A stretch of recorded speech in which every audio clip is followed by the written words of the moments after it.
Moving abroad is so exciting, I must say, but it's not without its challenges. And I would be lacking integrity if I didn't do a video expressing some of the difficulties I have been going through. Even though I've done this before, it's still new. I didn't have this consciousness when I did it before. And so I wanted to do a video just to prepare you, not to alarm you, so that you could be prepared and at least psychologically have the mindset to not be blindsided by anything. One of the most interesting aspects about it is the language. Even though I have a strong command for Italian, it's still fatiguing every day translating from Italian to English, English to Italian, especially for my mother, where I have to translate anything and everything. And she's not necessarily patient about getting the translation. And sometimes I'm still computing what the person is saying in order to translate it. So by the end of the day, needless to say, I'm exhausted. Now, as it relates to language, use of appliances. Using a dishwasher, using a washing machine, using your daily household items in the States, the appliances in another country are completely different. The symbols are completely different. And I tell you, I'm just guessing and hoping for the best, hoping it turns on and washes, and let that be, because I have no idea what I'm pressing. So that's interesting. Number two, your US passport is a gateway, is a window into you seeing how well other people in other parts of the world are living compared to what you're living in the US. This is alarmingly so because you see how other societies have been developing, growing, improving, whereas the US has been, for the most part, stagnant for the last 20, 30 years. So it almost comes as a shock that they have this. Like if you go to, like how they say about China or South Korea or Thailand, and you're like, Japan, they're living in the future. No, their societies have been using the technology to improve their country's infrastructure. Not to say they don't have their issues, every country does, but you see that the country had a consciousness to move the needle along and improve the daily lives of its people. Whereas in the US, you see the degradation of the infrastructure, how daily tasks have become more cumbersome and difficult and challenges, and you're dealing with more and more bureaucracy and poor customer service, where you don't experience that per se in other countries. So you really see the delta of where other countries have doubled down on innovation, improvement, and advancement, and the US has not. So that's really alarming. And I did a video regarding, I think it was the quality of life a few months ago, which expounded on the wealthiest Americans don't even live as well as lower middle class people in other parts of the world, not even in the global south. And we especially see that with the recent fires in California. Many of the victims of the fire are upper middle class, people with a lot of resource and a lot of means, only to be met with poor infrastructure, poor building materials, and we see the end result of that. It's no longer, oh, I'm wealthy in the US, I'm not going to experience poverty like lower working class, working poor people. The inequity is spreading, and it's indifferent to class, because that's how inequity works. If you need the fire department, it's irrespective of your class. And if the fire department does not have the tools and resources to put out fire, what makes you think it's not going to be you? And so we're seeing that. Also, as it relates to cost of living. If you look at how much people are paying for eggs in other countries compared to the US, why is eggs $10 in the grocery store? And this is not an economics challenge. What is it that the eggs in the US are doing that the other eggs are not doing, that there should be such a large price discrepancy? Why are eggs $10 in the grocery store? Whereas they're like $1, $2, say in Colombia? Crime. We also see the lack of resources dedicated to crime, and crime has become even more rampant in what is considered a developed country, the US. Despite having the #1 prison industrial industry in the world, that is what the US is #1 for, tanks and prison system, why is there still so much crime? Cleanliness, lack of cleanliness in public spaces has become more and more alarming.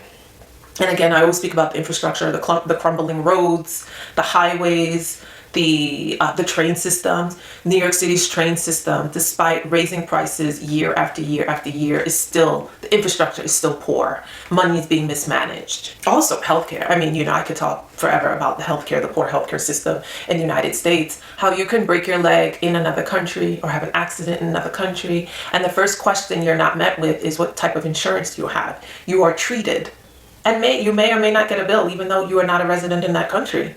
Whereas in the US, before treatment ensues, you're expected to pay, sign on the dotted line. They don't care if you're bleeding out. They need to get your social security number and your date of birth so they know where to send that bill when they're done delivering whatever medical service they're providing. Whereas healthcare is an everyday right for every country, with the exception of the United States. Whether it's the global south or an industrialized nation, healthcare is just part of their society. And I'm shocked that there's still Americans who aren't aware that every other country has some form of socialized medicine. The United States is the only country that does not. We deal with the newness of moving to a new country. Everything is new. Everything is new. Things that you automated in the US, you will now have to become familiar with in your new territory. So you have to be patient with yourself in adapting and understanding it's new. It's not that it's done incorrectly or it's done differently. It's just new to your everyday experience. And so that might invite, because of the newness, that might invite a certain level of fatigue in managing daily tasks, because your brain is working overtime just trying to piece things together and figure out things. Until it's automated, it will be new, and there will be a level of angst involved in that. So please be patient with yourself.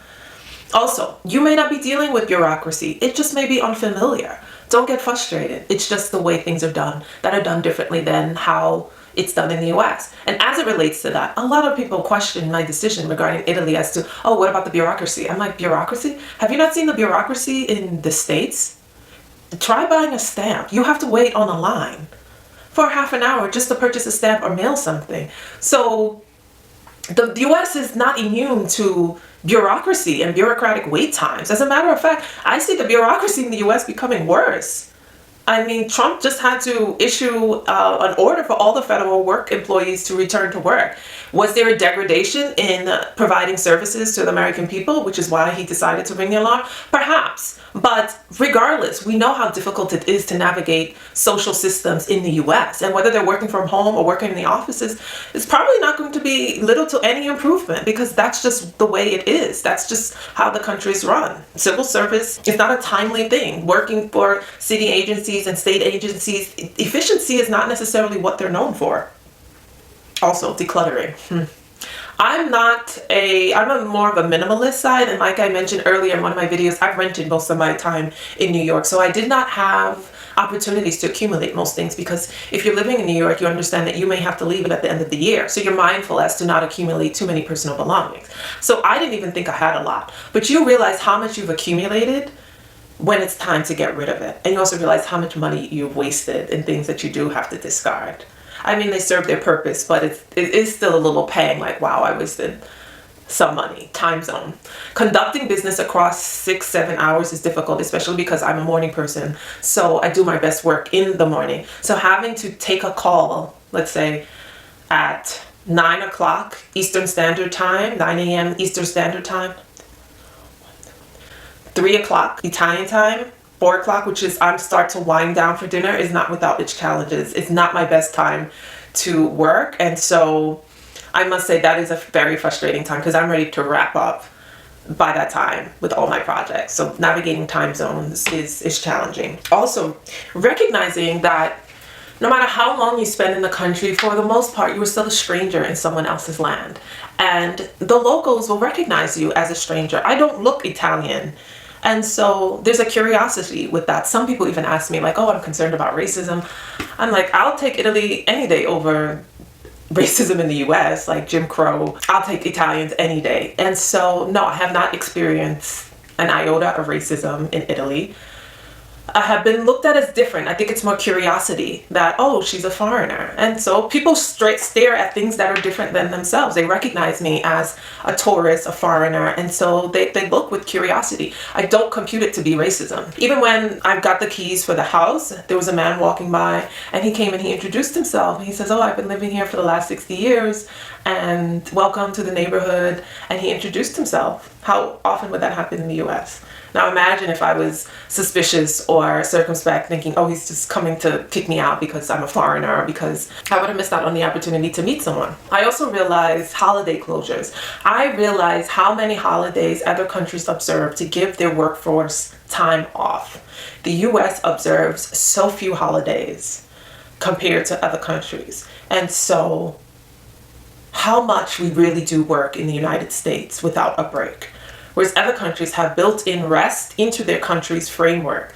Work is important, but rest is equally as important. So it's good to see how well that's prioritized. So you have to audit your life to be respective of these holidays. Everything's not going to be open 24/7 like it is in the US. So you have to do your grocery shoppings within the window of when things are open. And things are shut down.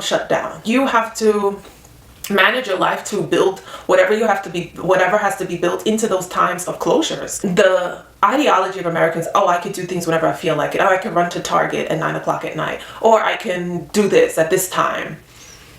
You won't have that level of flexibility living in another country. You have to jump into the rhythm of that country. Things are not open 24/7. So your daily tasks have to be done in respect to their society's opening and closure. So that's interesting. It forces people, not force in the sense of punitive, but it makes people be a part of the community even better, rather than you being a lone wolf like you are typically in the US, doing things whenever you feel like it because no one can stop you. And that's my list of things I wish someone told me regarding moving abroad. Let me know if you want any further explanation regarding this. Let me know your comments in the comment section. If you have moved abroad and you're watching this video, please leave me a comment. Let me know your scenario or things that you wish someone told you regarding moving abroad. Also, I do have a moving abroad program, so if you are sold on the idea of moving abroad and you're ready to back yourself up, the information regarding my course and working with me is in the description box. As an attorney, I walk you through all the steps that you need to consider regarding moving abroad. As I've done it myself, I'm familiar with all of the things that need to be done. The visa requirements, finding housing, healthcare, dealing with your stuff in the US, as well as how to have a soft landing in the country you're immigrating to. So we walk you through all the contingencies so that you can have a smooth landing on the other side. So the link to work with me is in the description box. Also, if you are on the fence regarding your healthcare and you understand that the healthcare cutbacks, especially if you are a recipient of Medicaid or Medicare, and you're concerned about getting access to your medications in the near future, then begin to think about becoming a medical tourist. I have a trip approaching in March, and so we're lining up the dates. If you are concerned about getting your medication or getting tests done or seeing a physician, if you have a complicated health history, then this is a good time to really start thinking about alternative solutions, because it looks like Medicaid and Medicare is not going to be enough. Many people will have to consider that they are going to have to go to different countries to get their medical needs met. If you have questions regarding that, the link to speak with me is in the description box, and I will see you next time. Bye-bye.